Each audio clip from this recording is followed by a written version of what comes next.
성경 말씀 이사야 9장 6절 7절. 이사야 9장 6절 7절.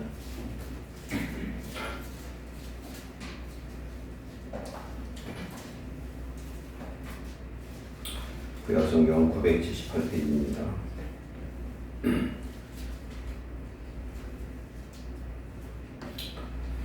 두 절 합독합니다. 이는 한 아기가 우리에게서 낳고 한 아들을 우리에게 주신 바 되었는데 그의 어깨는 정사를 였고 그의 이름은 기묘자라 모사라 전능하신 하나님이라 용전하신 아버지라 평강의 왕이라 할 것입니다. 그 정사와 평강의 왕이 무궁하며 또 다윗의 왕자와 그 날에 군림하여 그 나라를 굳게 세우고 지금 이후로 영원히 정의와 공의로 그것을 보존하실 것이라. 만군의 여호와 열심히 이를 이루시리라. 아멘. 히브리서 1장 1절로 3절까지입니다. 시각성경 353페이지 히브리서 1장 1절로 3절. 자실 수많은 석절 합독합니다. 옛적의 선지자를 통하여 여러 복음과 여러 모양으로 우리 조상들에게 말씀하신 하나님이 이 모든 날 마지막에는 아들을 통하여 우리에게 말씀하셨으니 이 아들을 만유의 상속자로 세우시고 또 그로 말미암아 모든 세계를 지으셨느니라. 이는 하나님의 영광의 광채요 그 권세의 형상이시라. 그의 능력의 말씀으로 만물을 드시며 죄를 정결하게 하는 일을 하시고 높은 곳에 계신 지극히 크신 이의 우편에 앉으셨느니라.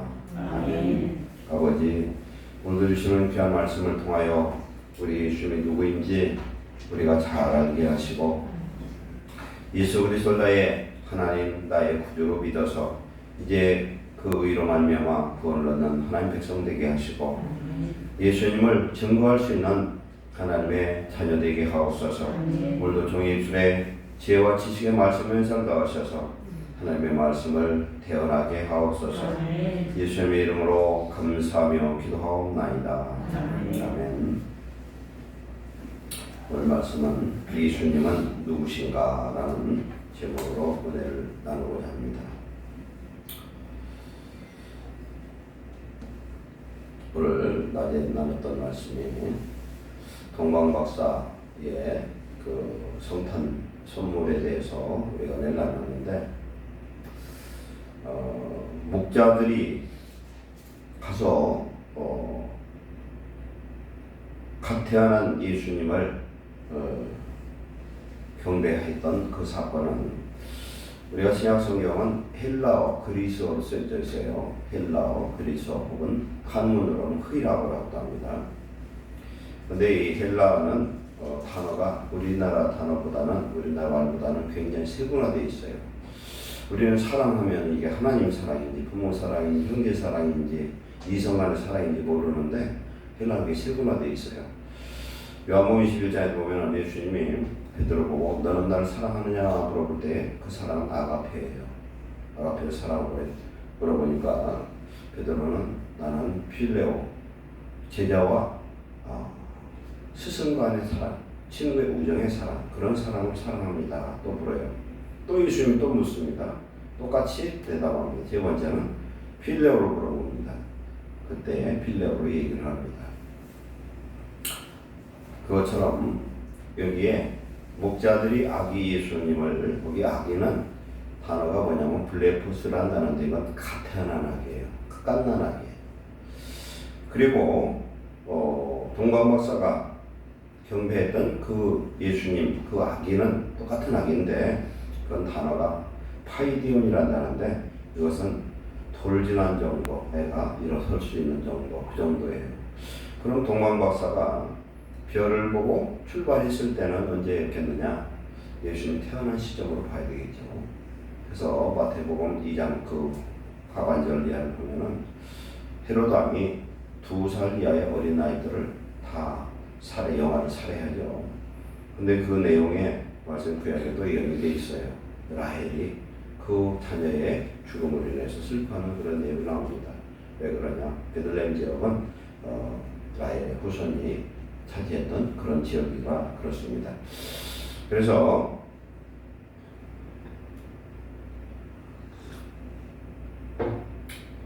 그들이 긴 기간을 이렇게 거쳐서 하나님의 계시와 별의 인도함을 따라서 예수 그리스도를 뵈러 가는 그 길은 순례자의 길이고 굉장히 하나님의 은혜와 성령에 충만했던 그런 기간으로 볼 수가 있겠습니다. 그래서 예수님은 동방박사의 경배를 받고서 곧바로 이제 어떻게 됩니까? 애국으로 피난을 갑니다. 천사가 아버지에게 임해서 빨리 피해라, 죽일 것이다. 그래서 애국으로 피하고 성지순례에 저는 애국은 안 가봤었거든요. 일단 안 가봤는데 예수님의 부모님들이 피난 갔던 그 지역에도 순례지가 있다고 그래요. 거기는. 그러면 거기에 가서 상당한 기간을 체류했을 텐데 일가는 그런 얘기를 합니다. 동방박사가 드렸던 3가지 보물을 팔아서 거기서 체류했다. 근데 일리에 맞는 것 같아요. 그럼 예수님은요, 원래 그 부모님이 나사렛에 살았습니다. 그죠? 근데 호적으로 내려오다가 아이를 낳았어요. 아이를 낳고 다시 나사렛을 갈 수가 없는 건데 못 가죠. 거기서 왜 못 갑니까? 어제 제가 말씀했죠. 이 예수님은 뭐예요? 약혼하고 그 기간상이라고 봐서는 그 당시 율법적인 그 정서적으로 봤을 때 그건 이해할 수 없는 거예요. 지금 왜 성령으로 미리 결혼하기 전에 잉태해버렸으니까 이 문제가 심각하죠. 오늘날 같으면 상관이 없지만 그래서 베들레헴에서 머물고 있었다. 머무는 중에 누구를 방문받습니까? 동방박사의 경배를 받고 거기서 피난을 애국으로 갔다가 또 마태복음 2장 후반절 보면은 헤롯 왕이 죽었다는 하나님이 천사를 통해서 음성을 들려줘서 다시 돌아와서 베들레헴에 못 가고 어디로 가냐? 나사렛으로 가죠. 그래서 마태복음 2장에 보면요, 예수님은 나사렛 사람이라 칭함을 받으리라. 이제 그걸 제가 이번 주 한번 설교를 할 건데, 이런 모든 것들이 하나님 철저한 계획하에 하나님 뜻대로 이루어진 것을 우리가 알 수가 있습니다. 그래서 그렇게 되고 오늘 신라 얘기 조금만 더 합니다. 지금 공식적으로 가야국은요, 원래 신라의 신라의 시작이 가야로부터 시작됐죠. 가야, 철을 만들고 했던 그런 나라. 그래서 가야국의 최초 왕이 AD 42년 3월 3일 날 도마에게 세례를 받았다. 이런 내용이 있어요. 그리고 부활절날 15일 날 왕으로 등극을 합니다. 그리고 49년에 홍항우가 와가지고 같이 결혼하고, 그래서 우리가 아는 사도 도마는 인도에서 주로 사역했고 인도에서 창해질로 죽임을 당하죠. 근데 도마는 이 가락국이죠. 당시 가야국에 2번 다녀가는 것으로 여러 가지 사료들이 있다. 이것을 참고할 때 하나님이 이 나라를 원래 고구려 백제 신라가 기독교 국가라고 이제 민정을 하고 있습니다. 나중에 이제 불교 국가가 좀 돼서 이렇게 되긴 했지만 하나님이 대한민국이라는 이 조선이라는 나라를 마지막 때 쓰려고 준비한 그런 나라가 아닌가 그렇게 생각을 해봅니다. 여러 가지 우리나라는 히브리 민족과 그런 동일한 그런 특성들이 너무나 많아요. 언어에서도 있고 품성도 그렇고 흰 것을 좋아하고 천재를 지내고 하나님 앞에 제사를 지내고 이런 부분들이 있습니다. 그래서 한국이 제가 볼 때는 많은 사람들이 그런 얘기를 하는 것은 대한민국의 마지막 종말의 때 땅끝까지 복음을 증거할 두 증인을 파송할 그런 나라로 보고 있습니다. 그래서 성령의 놀라운 역사가 마지막 한 번 더 이 대한민국을 휩쓸 거로 봅니다. 그래서 우리가 준비해서 우리가 어떤 모습이든 쓰임받는 그런 나라와 교회 되시기를 축원합니다. 오늘 예수님은 누구신가? 첫째, 이사야 9장 6절 말씀 보면은 이는 한 아기가 우리에게서 낳고 한 아들을 우리에게 주신 바 되었는데, 이런 걸 보면 택기법이라고 해요. 유사한 단어를 통해서 다시 한번 반복하죠. 한 아기, 예수님이 우리에게 낳고 한 아들, 하나님의 아들을 우리에게 주신 바 되었는데 그의 어깨에는 정사를 메었고, 정사라는 건 권세 그렇습니다. 예수님은 어떤 권세를 가지고 있습니까? 만왕의 왕이에요. 만군의 주가 됩니다. 그 어깨는 보통 이 권세를 뜻하는데 권세를 메었고 그의 이름은 기묘자라. 삼손의 아버지 마노아가 여호와의 사자를 만났는데 그때에 내가 여호와를 봐서 죽게 되었다 얘기를 합니다. 그때에 내가 죽지 않을 것이다 해서 여호와 샬롬이 거기서 나는데 내 이름은 거기에 기묘자라 이렇게 말씀합니다. 기묘자는 뭐예요? 신비한 분이에요. 우리가 잘 아는 삼위일체, 삼위는 성부, 성자, 성령이 한 몸이다 이렇게 하죠. 그런데 어떻게 보면 그 말씀도 틀린 건 아닌데 삼위는 하나다 이렇게 하는 것이 더 맞는 것 같아요. 삼위는 하나다. 왜 그러냐? 창세기 1장에 보면은 하나님께서 뭐라고 하냐면 우리가 우리의 모양과 형상대로 사람을 만들자 해놓고서 이 동사를 단수를 썼어요. 우리면 복수가 되는데 단수요. 그리고 예수님도 뭐라고 말씀합니까? 아버지와 나는 하나라는 거예요. 요한복음 10장 31절에. 어떻게 하나가 될 수가 있어요? 그래서 성부, 성자, 성령은 하나예요. 그럼 우리가 받은 이 성령을 하나님의 영인데 뭐라고도 얘기합니까? 아들의 영, 그리스도의 영, 예수의 영 이렇게 표현합니다.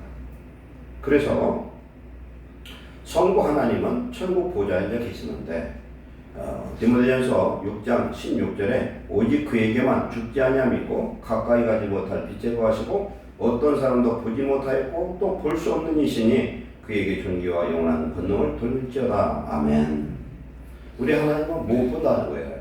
그 영광의 광채를 감히 쳐다볼 수가 없고 천국을 다녀온 그런 영적인 입신이나 이런 경건한 사람도 하나님의 이 영광의 모습만 보이지 형체를 볼 수가 없다는 겁니다. 그러면 보이지 않는 하나님이 사람의 모습으로 나타난 구약에는 여호와의 사자로 나타납니다. 그럼 2000년 전에는 육신의 몸을 입고 이 땅에 임하셨어요. 그분이 누구냐? 예수님을 믿습니다. 하나님의 형상. 오늘 히브리서 1장 3절에 보면은 뭐라고 말씀합니까? 여기에 이는 예수님은 2절에 보면은 그로 말미암아 예수님으로 말미암아 아들을 통하여 만유의 상속자를 세우시고 그로 말미암아 모든 세계를 지으셨느니라. 예수님 천지를 창조하셨다 분명히 말씀하고 있습니다. 그리고 3절에 이는 하나님의 영광의 광채요. 하나님 자체가 뭐냐면 사람의 눈으로 볼 수 없는 아주 영광 자체예요. 영광 자체예요. 그래서 영광에서 나오는 광채와 같다. 그리고 그 본체 형상이라. 본체라는 건 성부를 뜻합니다. 하나님의 형상으로 나타나신 분이 누구냐? 예수님을 믿습니다. 그래서 하나님 보좌 우편에 앉으셨으면 하나님의 그 영광의 모습이 사람의 몸으로 천국에 가서 성도들이 우리가 만나볼 수 있는 부분, 그분은 예수님이시라는 거예요. 그분이 육체를 입고 성령으로 잉태되어서 이 땅에 오신 줄로 믿습니다. 그래서 성경에 보면 여러 군데 그런 내용이 나오는데 골로새서 3장 15절에는 그는 보이지 않는 하나님의 형상이다. 보이지 않는, 볼 수도 없는 하나님의 형상이다.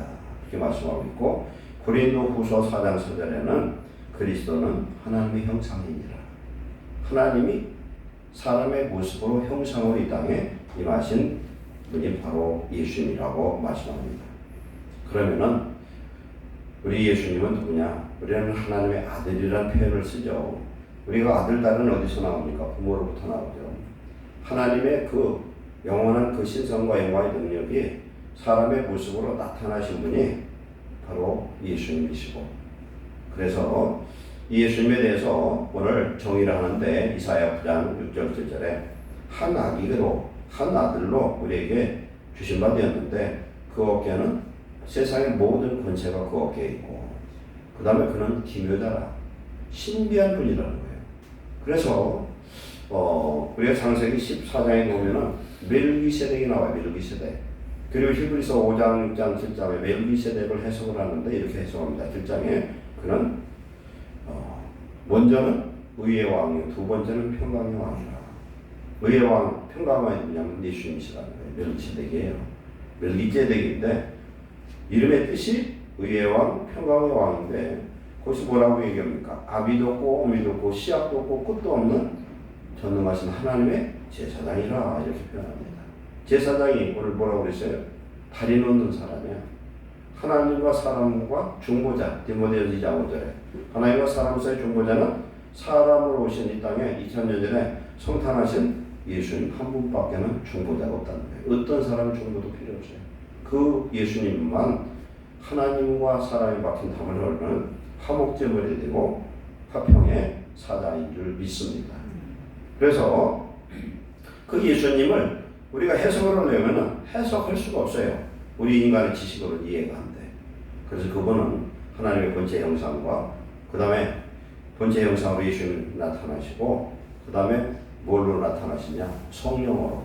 그래서 구약에는요 성령을 7눈 7등불 이렇게 표현된 데가 있어요. 스가랴서 보면 7이라는 건 완전하다는 거예요. 완전한 등불이요 완전한 눈이요 그렇게 표현합니다. 모든 걸 감찰하시는. 그래서 하나님의 성령이 성도들 속에만 임하시는 게 아니라 온 세계에 감찰하시는 분이시다. 온 우주까지 다 감찰하는 하나님의 영. 그래서 그 영이 성도 속에 왔을 때 이걸 뭐라고 하냐면은 하나님이 인쳤다. 뭐라고 인쳐요? 너는 내 것이다. 하나님의 소유권을 인침받은 자가 성령 받은 자예요. 그래서 성령 받은 사람은 예수 그리스도를 구주라 고백할 수 있고 성령으로 말미암아 하나님의 주신 은혜로 말미암아 예수님을 믿게 되고 그 믿음으로 말미암아 모든 하나님과 말씀을 믿게 되는 은혜가 임한 줄 믿습니다. 그래서 성령 안 받은 사람은 성경 이해 안 돼요. 삼위일체도 이해가 안 돼. 그래서 하나님의 그 속성이 뭐냐면 삼위의 모습으로 나타나지만 그분은 한 분이라는 거예요. 그래서 예수님이 부활하신 후에 성령으로 우리 속에 오시면 그때는 아버지가 내 안에 너희가 내 안에 거하리라. 여기이기 때문이에요. 그래서 고린도전서 6장 17절에 하나님과 합하는 자, 하나가 되는 사람은 한 영이라는 거예요. 그러면은 우리는 죽을 영이지만 부활의 성령, 하나님의 생명의 성령 속에 우리가 하나가 되면 우리는 멸망치 않는 구원의 백성 된 줄 믿습니다. 이 일을 끝까지 우리는 보존해야죠. 보존해야죠. 그래서 예수님은 사람의 생각으로 이해할 수 없는 신비한 분이에요. 기묘자라는 건 신비한 분이라는 거예요.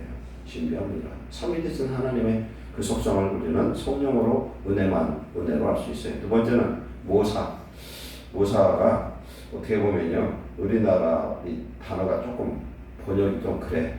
모사하면 별로 좀 안 좋은 느낌이 들죠. 모사꾼 하는 거죠. 근데 이건 뭐냐면 모사는 상담, 카운셀러 이런 뜻으로 해석하면 좋아요. 그러면 보혜사는 어떤 뜻이 있습니까? 바로 카운셀러예요. 성령이 우리 속에 오시면 어떻게 됩니까? 우리로 하여금 말할 수 없는 탄식으로 기도해 주시고 내가 나에게 하나님이 성령의 음성을 들려주고 깨닫게 하고 가르쳐 주셔요. 내가 너에게 이런 말을 생각나게 하리라. 성령이 오시면 그게 가능해요. 그래서 우리가 기도할 때도요 생각지 않은 기도를 하고 제가 말씀을 전거하다가 생각지도 않은 말이 입에서 나갈 때 성령이 하시는 줄 믿습니다. 그게 성령의 역사예요. 그래서 성도는 보혜사 성령, 즉 우리 예수님이 성령으로 오셔서 우리 속에서 모사가 되는 거예요. 변호인이 됩니다. 우리의 스승이 됩니다. 카운셀러로 함께 하실 줄 믿습니다. 내가 너희를 세상 끝날까지 함께 하리라. 고아처럼 내버리지 않고 세상 끝날까지 심판의 그때까지 함께 하셔서 우리를 지키고 보호하시고 인도하실 줄 믿습니다. 그런데 이분이 누구냐면 전능하신 하나님이라는 거예요. 예수라는 뜻 자체가 우리는 하나님의 아들로서 이렇게 묶어두려는 생각이 있는데 예수님이 하나님의 분명히 아들의 모습으로 와서 아버지에 대해서 아들이 충성하고 효도하고 그대로 순종하는 그 모습을 그대로 보는 거예요. 그래서 신약성경 제가 구절은 생각나지만은 예수 그리스도를 맏아들로 이렇게 표현합니다. 그래서 예수님 맏아들이 우리는 뭐예요? 형제가 되죠. 같은 아버지니까. 그러나 예수님은 전능하신 하나님인 줄 믿습니다. 예수란 뜻이 여호와는 구원이시다. 그 뜻은 예수님은 여호와 전능하신 하나님이라는 뜻입니다. 그럼 전능하신 하나님 외에는 구원할 자가 세상에 하나도 없다는 거예요. 이사야서 보면 그런 말씀 많이 나와요. 나 여호와 외에 구원자는 없다는 거예요. 그러면 그 구원자가 밖에서도 없는 게 아니라 오늘 우리 안에 성령으로 오시는 이걸 뭐라고 하냐면 새 언약이라고 하는 거예요. 율법은 돌판에 기록되어 있습니다. 그죠? 출애굽한 이스라엘 백성들에게 하나님이 모세를 통해 명령한다. 너희들은 출애굽해서 가나안에 들어가거든 에발산과 그리심산에 가서 거기에다 돌비를 세우고 거기다 율법의 말씀을 기록하고 저주의 말씀과 축복의 말씀에 아멘할지어다 해서 그들이 지킵니다. 여호수아가 그걸 지키거든요. 그래서 하나님의 그 말씀을 지켜 행하는 그런 이스라엘 백성들에게 하나님 함께 하시는데, 이 전능하신 하나님, 그래서 예수님은 여호와, 즉 여호와는 구원이시다 그랬어요. 여호와 하나님만이 우리의 영혼을 구원할 수 있는 그런 전능자이신 줄 믿습니다. 그래서 예수님은 전능한 하나님이시다. 우리가 잘못 생각하면 전능한 하나님의 아들의 어떤 속성으로, 여기서 예수님을 잘못 해석하니까 가지 이단들이 막 나오는 거죠. 그 예수님은 전능하신 하나님이다. 그래서 전능하신 하나님이 2000년 전에 육체로 오셨고, 그 예수님이 오늘 우리에게는 성령으로 오신 줄 믿습니다. 그럼 성령에 붙들려 성령 안에서 우리가 삼위 되신 하나님의 성령으로 오늘 함께 하시는데, 함께 거하다가 우리가 죽으면 더 좋은 부활자가 되어서 천국에 가서 본체이신 하나님을 보게 될 줄 믿습니다. 그건 지금 성령의 시대예요. 성령께서 각자의 심령 속에 임해서 하나님의 아들이다 딸이다 인침받고 성령 안에 우리는 의로운 하나님의 자녀로 우리로 붙들어주신 줄 믿습니다. 그 다음에 그분은 누구냐? 영존하신 아버지라는 거예요. 그래서 요한복음 10장 31절 아버지와 나는 하나다. 빌립이 하나님 자 보여주세요 했더니 나를 본 자는 아버지를 보았다 이렇게 표현합니다. 하나님 아버지가 성령을 통해서 동정녀 마리아에게 잉태해서 사람으로 이 땅에 육체로 오신 그 형상, 그리고 부활하신 예수님은 그 얼굴과는 또 달라요 보면. 그러니까 제자들이 부활하신 예수님을 보고도 예수님을 몰랐습니다. 그럼 우리도 나중에 부활자가 된다면 우리의 얼굴이 달라지겠죠. 분명히 이름도 달라지고 얼굴도 달라지고 우리의 형체도 달라질 줄 믿습니다. 그래서 예수님을 믿고 천국 가는 이것보다 더 귀중한 것 이 세상에 아무것도 없어요. 그래서 우리는 이 구원을 이루기 위해서 오늘날 교회 생활은 출애굽한 이스라엘 백성들이 광야 40년 동안 훈련받는 것과 똑같아요. 그래서 이 훈련을 교회를 통해서 우리가 잘 훈련받고 준비해서 그 전능하신 하나님을, 영존하신 아버지를 우리는 천국에서 뵙는 자가 구원을 완성하는 자들일 줄 믿습니다. 아멘. 그리고 마지막으로는 평강의 왕이라는 거예요. 평강의 왕이라. 멜기세덱의 이름 뜻이 첫째는 예왕, 평강의 왕이라 했는데 왜 그러냐면요, 내 안에 의가 이루어져야 평강이 이루어집니다. 내 마음에 우수다리 걱정, 의심, 모든 죄가 더글더글하니 막 속에서 역사를 하면은 평안이 없어요. 승질나고요, 걱정되고 염려되고 시기도 나고 그냥 그러는 거예요. 그러니까 가인은 예배를 드렸는데 하나님의 그 평강의 영이 임하지 않으니까 어떻게 됩니까? 화가 그냥 막 시들러서 죽었는 거예요. 그러니까 하나님에 대한 대적을 누구한테 대적하냐면 동생 아벨을 쳐 죽이죠. 아벨을 쳐 죽입니다. 왜? 사단이 그 마음을 다스려서 그래요. 그래서 응답받지 못하고 나서 하나님이 가인에게 뭐라고 얘기합니까? 네가 왜 분노하느냐는 겁니다. 죄가 네 문 앞에 문주방에 엎드려 있으면 너는 죄를 다스려라. 그 죄를 다스리지 못하면 죄한테도 먹힌다. 근데 곧 이루어져서 죄에게 먹혀서 아벨을 쳐 죽이고 하나님을 떠나는 그런 방황자, 저주받은 인생이 되고, 그래서 오늘 저와 여러분들 살아있는 저와 여러분들은 가인의 후손이 아니에요. 누구의 후손이에요? 셋의 후손이에요. 셋의 후손으로 이어져서 노아로 이어지죠. 노아의 8식구, 노아 내외와 셈과 야벳과 함이 있는데 우리는 셈의 후손이에요. 셈의 후손입니다. 오전 설교용 하나 정정합니다. 창세기 10장에 보면은 셈의 계보가 나옵니다. 셈의 계보. 그래서 노아의 세 아들 중에 셈은 아들 5을 둬요. 거기 보면 더 있을 건데 거기에 대표적인 5이 나오는데 셋째 아들 아르박삿이 장자권을 이어받아요. 그 다음에 아들이 누구냐면은 셀라예요. 셀라의 아들이 에벨이고, 에벨의 두 아들이 욕단과 벨렉입니다. 벨렉은 아브라함의 그 손조가 되고, 욕단은 오늘 우리 대한민국의 손조라고 우리는 믿습니다. 왜냐? 거기를 보면은 그들이 메섹에서 떠나서 어디로 떠났냐면은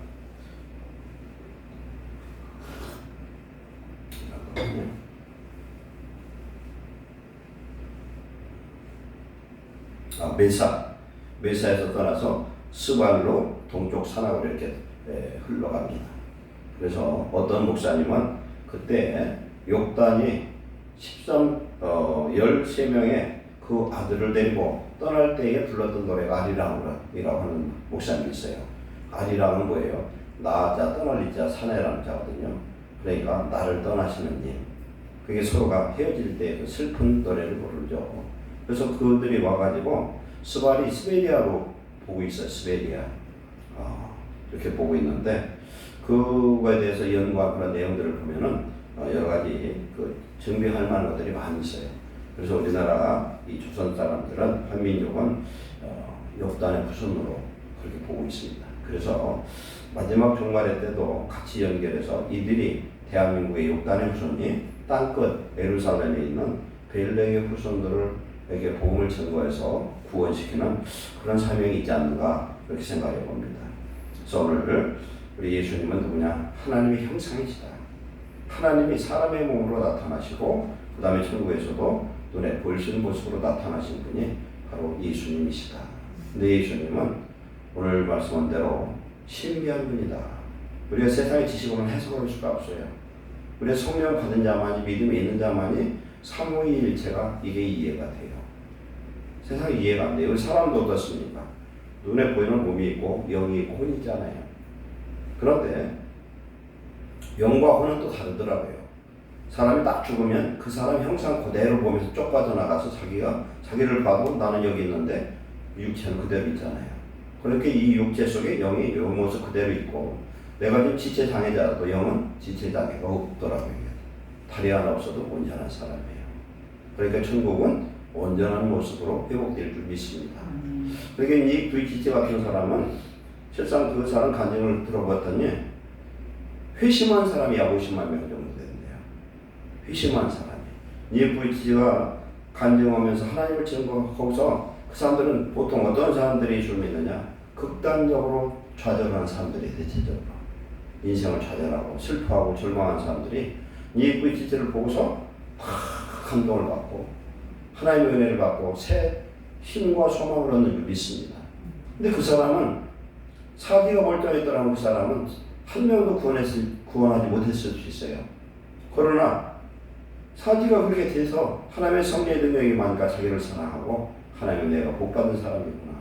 하나님 가지가지 은사와 능력을 부어주니까 그 사람 아무 부족함이 없어요. 보면 이 전동차가 그것이 몇 억짜리를 타고 다니더라고. 우리 수영차가 훨씬 비싸요. 몇 억짜리. 그래서 50만 명 구원했다면 이거 대단한 거예요. 지금 여의도 순복음교회 그 조영기 목사님보다 더 훌륭한 사람이 어떻게 보면 그 사람들은 많이 모이는 사람들이고 이죠. 그러나 이 사람들은 뭐 교도사나 이런 지체 장애자들이나 절망한 사람들 이런 사람들 위주 집회에 가면은 완전 뒤집어지는 거예요. 하나님은 막 뒤집어지는 거예요. 이런 사람들이 있는데 얼굴만 봐도 그렇고 하나님이 그를 창조하시는데 부족함이 없도록 하나님 도와주시고 물질도 부족하지 않죠. 아주 그냥 이쁜 아내에다가 자식 지금 모르겠는데 애들이 넷을 낳더라고 다들 이쁘더라고요. 근데 넷 중에는 그런 지체장애가 하나도 없어요. 멀쩡해집니다. 하나님이 하시는 일은 대단하구나. 우리는 큰 걸 좋아해 이러는 게 아니라 없어서 연약할 때 부족할 때 하나님의 기적과 능력으로 하나님은 역사하신 줄로 믿습니다. 이 예수님 2000년 전 아기 예수로 오셨던 그 예수님은 성령으로 잉태되어서 남자의 후손입니까? 여자의 후손입니까? 여자의 후손이에요. 우리 모두는 다 남자의 후손이에요. 남자의 씨 정자를 통해서 태어났지만 예수님은 남자의 정자가 들어간 게 아니라 성령을 통해서 인자된 여자의 후손이에요. 유일한 여자의 후손이에요. 그래서 창세기 3장 15절에 여자의 후손이 사단의 머리를 깰 것을 예언되어 있지 않습니까? 여자의 후손은 오직 예수님 한 분밖에 없어요. 이 세상에 태어난 사람은 세 종류예요. 아담과 하와는 하나의 직접 작품이었구나. 배꼽이 없어 그 사람들. 그렇죠? 백골반 탭을 통해 만든 게 그냥 만들었어. 두 번째 그 이웃 사람들은 전부 남자의 후손이에요. 예수님 한 분만 여자의 후손을 믿습니다. 여자의 후손으로 나타나요. 죄 없이 이 땅에 오셨는데 하나님의 형상으로 나타나셨다. 그러나 그분은 기묘자고 신비한 분이고 우리의 영원한 상담자시고 우리의 선생이요 컨설턴트가 되시고 그분은 전능한 하나님, 천지를 창조하신 하나님, 영존하신 우리의 아버지 되신다. 그리고 그분이 우리에게 오시면 평강의 왕으로 우리를 붙들어 주실 줄 믿습니다. 7절에 보면 그 정사와 평강에 더욱 무궁하며 하나님의 권세와 평강이 점점 더 커지고 무궁하며 다윗의 왕자와 그 나라에 뿌림한다. 이것은 다윗의 왕자는 이스라엘 유대민족의 그 왕권을 얘기하는 게 아니라 하나님의 왕권을 얘기합니다. 다윗은 예수를 예표하는 사람이에요. 다윗은 예수를 예표하는 사람이에요. 다윗의 왕자, 메시아의 그 왕자, 하나님 나라에 군림하여 그 나라를 굳게 세우고 하나님의 나라를 굳게 세우고 지금부터 영원토록 정의와 공의로 그것을 보존하실 것이다. 정의와 공의는 뭡니까? 예수님의 십자가의 죄의 보혈로 말미암아 하나님의 공의 나라, 하나님의 천국을 우리 안에 이루어 주실 줄 믿습니다. 기도하겠습니다. 사랑하는 하나님 감사합니다. 내가 믿는 예수님, 전능하신 하나님, 영존하신 아버지, 평강의 왕, 우리에게 항상 함께 하시는 우리의 상담자 되신 줄 믿사오니 우리는 하나님을 우리 아버지라고 믿고 예수 그리스도를 통해서 구속을 얻은 하나님 자녀님을 감사합니다. 낙심하지 않게 하옵소서. 어떤 가운데도 주님의 십자가를 바라보게 하시고 천국에 계신 하나님 보호자 앞에 앉으신 예수님을 소망하는 자 되게 하옵소서. 하나님의 나라를 이루게 하시고 세상을 정복하는 자 되게 하시고 하나님의 능력의 역사를 이루는 자 되게 하옵소서. 우리도 이제는 예수 그리스도로 옷 입고 주님 나온 고난도 당하며 주님을 위해서 죽기까지 충성할 수 있는 성령에 붙들린 인생 되도록 축복해 주옵소서.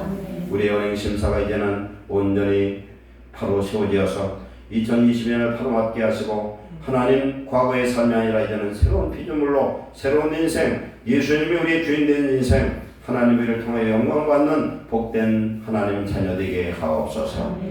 예수님의 이름으로 축복하고 기도하옵나이다. 아멘. 찬송가 1870.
것이 있습니다.